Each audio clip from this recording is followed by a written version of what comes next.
திருச்சிற்றம்பலம். ஓம் ஸ்ரீ சந்திரசேகரேந்திர சரஸ்வதி மகாகுருப்யோ நமः. ஓம் ஸ்ரீ வல்லபாம்பிகா சமேத ஓம் ஸ்ரீ மகா கணாதிபதயே நமः.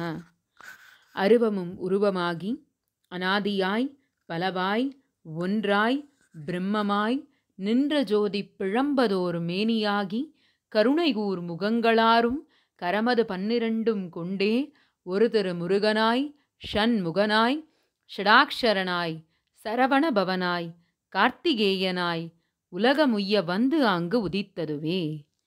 எல்லோருக்கும் வணக்கம். நம்மளுடைய தினம்தோறும் திருமுருகன் திருப்புகழ் அப்படின்ற தலைப்பில் இன்னைக்கு 41வது நாள். இந்த 41வது நாள் நம்ம எந்த ஸ்தலத்தை பற்றி பார்க்க போகிறோம் அப்படின்னா நாகைப்பட்டினம் ஸ்தலத்தை பற்றி தான் பார்க்க போகிறோம். இந்த நாகைப்பட்டினம் நம்ம எல்லாருக்கும் தெரியும். நாகப்பட்டினம் அப்படின்னு இப்போ சொல் வழக்கில் அழைக்கக்கூடிய ஸ்தலம். இது சிவராஜதானி அப்படின்னும் அந்த காலத்தில் அழைக்கப்பட்டிருக்கு. அதாவது ஒரு ஒரு விஷயங்கள் நடக்கிறது அப்படின்னு சொன்னால், அதாவது சிவ அம்சங்கள் நிறைந்த ஸ்தலம், சிவபெருமானுக்கு முக்கியமான ஸ்தலம் அப்படின்னும் சொல்லும் பொழுது அதை சிவராஜதானி அப்படின்னும் சொல்லுவாங்க. அப்பேற்பட்ட முக்கியமான ஸ்தலம் இந்த நாகப்பட்டினம். இந்த நாகப்பட்டினத்தை இன்னைக்கு ஏன் பார்க்க போகிறோம் அப்படின்னு சொன்னால், இன்னைக்கு ஒரு முக்கியமான நாள். அதாவது அதிபத்த நாயனார் அப்படின்னு 63 நாயன்மார்களில் ஒரு நாயன்மார் இருந்தார். அவர் சிவபெருமான் பேரில், அதாவது இந்த நாகப்பட்டினத்தில் இருக்கிற காயாரோகணேஸ்வரர் மேலே ரொம்ப பற்றுதல் அதிகம் கொண்டவர். அவர் ஒரு மீனவ சமுதாயத்தை சேர்ந்தவர். தனக்கு வலையில் வர முதல் மீனை சிவபெருமானுக்கே அர்ப்பணம் அப்படின்னு சொல்லி அவருக்கு அர்ப்பணமாக பண்ணிடுவார். அந்த அளவுக்கு அதிகமான சிவபக்தர். ஒரு சமயம் அவருடைய வலையில் மீன் தினமும் ஒரு மீன் தான் கிடைக்கும். அந்த ஒரு மீன் கிடைச்சாலும் அதையும் சிவபெருமானுக்கே அர்ப்பணம் பண்ணிட்டு இருந்தார். தனக்கு ஜீவனத்துக்கு எதுவுமே அவருக்கு மீன்கள் கிடைக்கல. அப்படி வறுமையில் ரொம்ப காலம் தவிச்சுட்டு இருக்கும் பொழுது ஒரு தங்க மீன் அவருடைய வலையில் கிடைக்கிறது. அந்த தங்க மீனையும் தான் வறுமையில் இருந்தாலும் அது சிவபெருமானுக்கு தான் சமர்ப்பணம்னு தங்க மீனையும் மறுபடியும் கடல்லையே விட்டுடுவார். அதனால அவருக்கு கைலாச பதவி கிடைச்சி சிவபெருமானோட போய் கலந்த நாள் இன்னைக்கு தான். அதாவது ஆவணி மாதம் ஆயில்ய நட்சத்திரம் இன்னைக்கு தான். அதனால தான் இன்னைக்கு நம்ம நாகப்பட்டினம் ஸ்தலத்தை எடுத்துன்னு இருக்கோம். இந்த நாகப்பட்டினம் ஸ்தலத்தில் எப்படி காயாரோகணேஸ்வரர் கோவில் ரொம்ப முக்கியம் அப்படின்னு சொன்னோமோ, அதே மாதிரி இந்த கோவில்லேருந்து சற்று ஒரு கிலோமீட்டர் தொலைவில் தான் குமரன் கோயில் அப்படின்னு ஒன்று இருக்குது. நாகை குமரன் கோயில் அப்படின்னு இங்கே சொல் வழக்கில் சொல்கிறா. ஆனால் இங்கே இருக்கிற சுவாமியுடைய பேர் பார்த்தீங்கன்னா மெய்கண்டமூர்த்தி அப்படின்றது தான் இங்கே இருக்கிற முருகப்பெருமானுடைய பெயர். ஒரு சமயம் நாகப்பட்டினத்தில் காயாரோகணேஸ்வரர் இல்லாமல் கிட்டத்தட்ட 12 முக்கியமான சிவாலயங்கள் இருந்திருக்கு. அதில் ஒரு சிவாலயத்துடைய முருகப்பெருமான் இந்த இடத்துல மண்ணுக்கடியில் புதைஞ்சிடுறார். அப்புறம் ஆங்கிலேய காலகட்டம் வரும்பொழுது ஆனந்தரங்கம் பிள்ளை அப்படின்றவருடைய கனவில் முருகப்பெருமான் தான் இந்த இடத்துல மறைந்திருக்கும், அதை வெளியே கொண்டு அவருக்கு கோவில் கட்டணும்னு உத்தரவாக, அப்படி 1750களில் ஆனந்தரங்கம் பிள்ளை அப்படின்றவர் தான் இந்த குமரன் கோயில் முருகனுடைய கோவிலை கட்டியிருக்கார். அந்த விக்கிரகமும் அவர் தான் எடுத்து பிரதிஷ்டை பண்ணியிருக்கார். இந்த கோவிலுக்கு ஒரு தனி விசேஷம் உண்டு. அதாவது என்னன்னா, இந்த கோவிலில் மெய்காப்பாளராக ஒருத்தர் வேலை பார்த்துட்டு வந்திருக்கார். அவருடைய பெயரை பார்த்தீங்க அப்படின்னு சொன்னால், அவருடைய பெயர் மெய்கண்ட வேலாயுதம் அப்படின்றது அவருடைய திருப்பெயர். அவர் என்ன பண்ணாராம், இந்த கோவிலில் மெய்காப்பாளராக வேலை பார்த்துட்டு இருந்திருக்கார். அப்படி அவர் மெய்காப்பாளராக வேலை பார்த்துட்டு இருக்கும்பொழுது அவருக்கு தொழுநோய் வந்துடுறது. அந்த தொழுநோயுடைய கஷ்டம் தாங்க முடியாமல் அவர் ரொம்ப அவஸ்தைப்படும் பொழுது கோவிலில் அவரை வேலையை விட்டு நிறுத்திடுறா. இனிமேல் நீங்கள் இந்த நோயோட கோயிலுக்கு வரக்கூடாதுன்னு நிறுத்திட உடனே அவர் என்ன பண்ணுறார், ராத்திரி யாருக்கும் தெரியாமல் இந்த இருக்கிற முருகப்பெருமானை பார்த்து தினமும் புலம்பின் இருந்தாராம். அதாவது தன்னுடைய நோயுடைய கொடுமையை தாங்க முடியல அப்படின்னு சொல்லி அவர் கஷ்டப்பட்டு சொல்லும் பொழுது ஒரு நாள் என்ன ஆகுது அப்படின்னா, ராத்திரி அவர் இருக்கிறது தெரியாம, அவர் மறைஞ்சுன்னு வந்து தான் நித்தியமா வந்து இந்த முருகன பார்த்துட்டு இருந்தார். அவர் இருக்கிறது தெரியாம கோவிலுடைய கதவ சாத்திட்டு போயிடுறா. அன்னைக்கு ராத்திரி முருகப்பெருமான் அவருக்கு ரொம்ப பசிக்கிறதுன்னு கேட்டதுனால, அவருக்கு சர்க்கரை பொங்கலையும் குடுத்து, அவருடைய தொழுநோயையும் இங்க இருக்கிற முருகன் தீர்த்து கொடுத்தானாம். அது மட்டும் இல்லாம, அவர ஒரு பெரிய கவி புலவராவே மாத்திட்டாராம். மெய்கண்ட வேலாயுத சதகம் அப்படின்னு ஒரு சதகமும் பாடுறார். கிட்டத்தட்ட 100 பாடல்கள் அடங்கிய திருப்புகழையும் அவர் பாடுறார். இப்படிப்பட்ட ஒரு கவியையே உருவாக்கின பெருமான், இந்த மெய்கண்ட தேவன் மூர்த்தி, அதாவது மெய்கண்ட மூர்த்தி அப்படின்னு அழைக்கக்கூடிய இந்த குமரன் கோவில்ல இருக்கக்கூடிய முருகப்பெருமான்.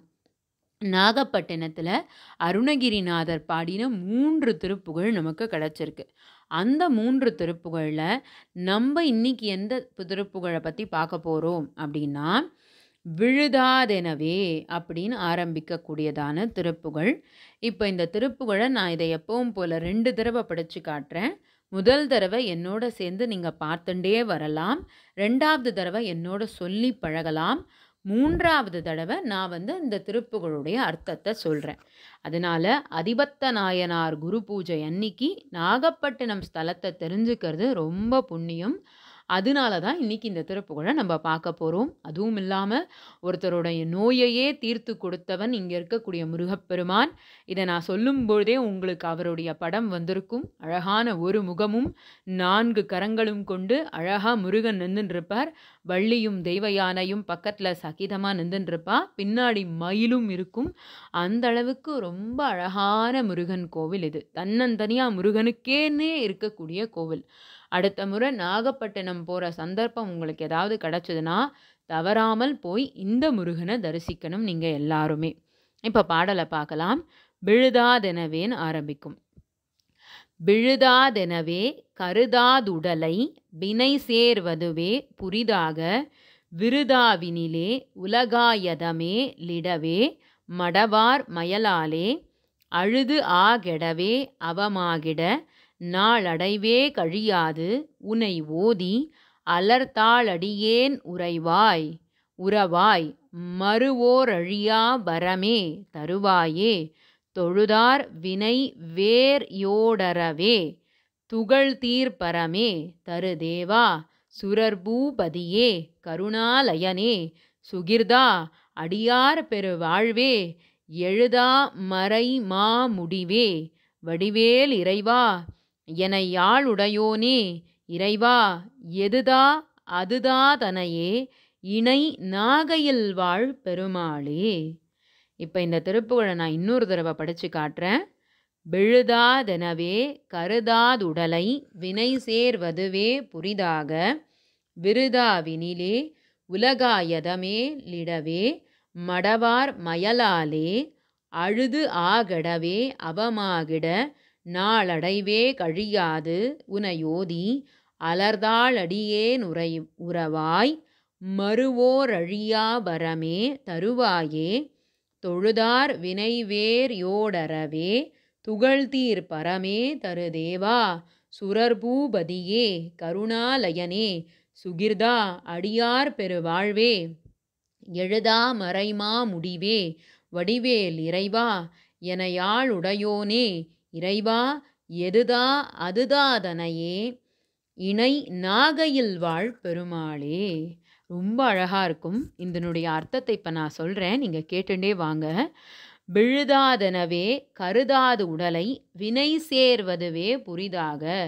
விழுதாது அப்படின்னா இந்த உடல் நம்ம கொண்டிருக்கோம் இல்லையா, இந்த மனித உடல், இது என்னமோ அழிஞ்சிடவே போகாமல் நிரந்தரமாக இருக்கிற மாதிரி இந்த உடலை பேணி அதனால வினையும் பாவத்தையும் நான் அதிகமாக சேர்த்து கொண்டே போகிறேன்.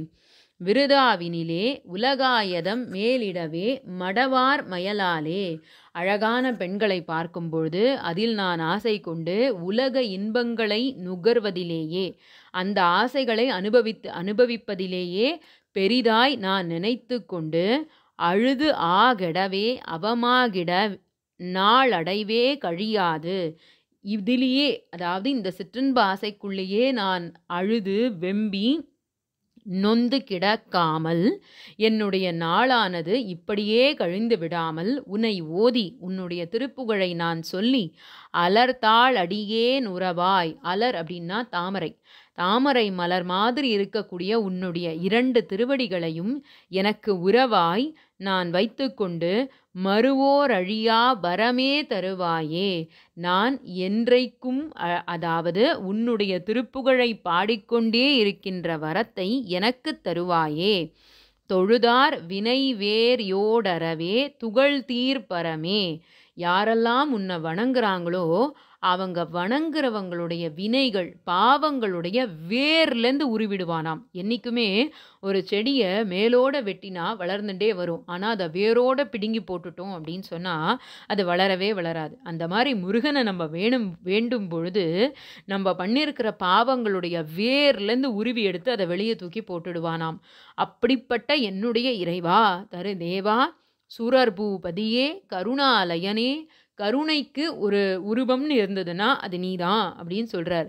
சுகிர்தா அடியார் பெரு வாழ்வே. அடியார்களுக்கு பெரிய வாழ்வு என்னன்னா உன்னை அனுபவிக்கிறதும் உன்னுடைய புகழ பாடுறதும் தான்.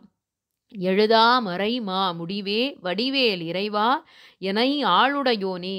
எழுதாத மறை வேதத்தின் முடிவாயிருப்பவனே, வடிவேலின் இறைவனே, என்னை ஆளுடையவனே, இறைவா எதுதா அதுதாதனையே. இந்த வரி ரொம்ப அழகான வரி. அதாவது முருகனை வேண்டிக்கிற நமக்கு எல்லாருக்கும் இதுதான் வேணும். என்ன அர்த்தம் அப்படின்னா, இறைவா எதுதா அதுதா தனையே. எதுதா அதுதா அப்படின்னா, எதை எனக்கு தரணும்னு நீ முடிவு பண்ணியிருக்கியோ அதையே தா. என்ன அருணகிரிநாதர் கேட்குறாருன்னா, எனக்கு இது வேணும் அப்படின்னு அவர் கேட்கல. நீ என்ன மனசில் முடிவு பண்ணியிருக்க, எனக்கு இதுதான் கொடுக்கணும்னு நீ முடிவு பண்ணியிருந்தன்னா அதையே எனக்கு கொடு அப்படின்னு கேட்குறார். ஏன்னா என்றைக்குமே நமக்கு இது வேணும் அது வேணும்னு நம்ம போய் அவன் சன்னதியில இருந்து கேட்கக்கூடாது. எனக்கு இதை கொடுக்கணும்னு நீ முடிவு பண்ணியிருப்பல்ல, அப்போ அதையே எனக்கு கொடு அப்படின்னு கேட்குறார். இறைவா எது எனக்கு கொடுக்கணும்னு நீ முடிவு பண்ணியிருக்கியோ அது தா, அதையே தா. தனையே இணை நாகையில் வாழ் பெருமாளே. நாகப்பட்டினம் அப்படின்ற ஸ்தலத்தில் இருக்கக்கூடிய பெருமானே, எனக்கு எது கொடுக்கணும்னு நீ முடிவு பண்ணியிருக்கியோ அதையே எனக்கு கொடு அப்படின்னு கேட்குறாரு. எவ்வளவு அழகான திருப்புகழ் இல்லையா? அந்த திருப்புகழுடைய அர்த்தத்தை நம்ம தெரிஞ்சுக்கும் பொழுது அதனுடைய சுவையானது கூடிண்டே போகும். அதனால அடுத்த வாட்டி நாகப்பட்டினத்துக்கு போனீங்க அப்படின்னா தவறாமல் போய் இந்த முருகனை பார்க்கணும். அவருடைய அழகான முகத்தை பார்த்து இந்த திருப்புகழை சொல்லணும். அதுவும் இல்லாமல் இன்னைக்கு அதிபத்த நாயனார் அவருடைய குரு பூஜை. அந்த நாள் அன்னைக்கு நாகப்பட்டினத்தை நம்ம நினச்சிண்டாலே புண்ணியம். அதற்காக தான் இன்னைக்கு இந்த திருப்புகழ் எடுத்து போட்டிருக்கோம். உங்களுக்கு மனசில் பயமே வேண்டாம், நம்மளால் படிக்க முடியுமா அப்படின்னு பயப்படாமல் முருகன் பேரில் பாரத்தை போட்டு தொடர்ந்து படிச்சுட்டே வாங்க. கண்டிப்பாக உங்கள் எல்லாராலையும் படிக்க முடியும். திருச்சிற்றம்பலம். நாளை இன்னொரு ஸ்தலத்து திருப்புகழுடன் சந்திப்போம். நன்றி, வணக்கம்.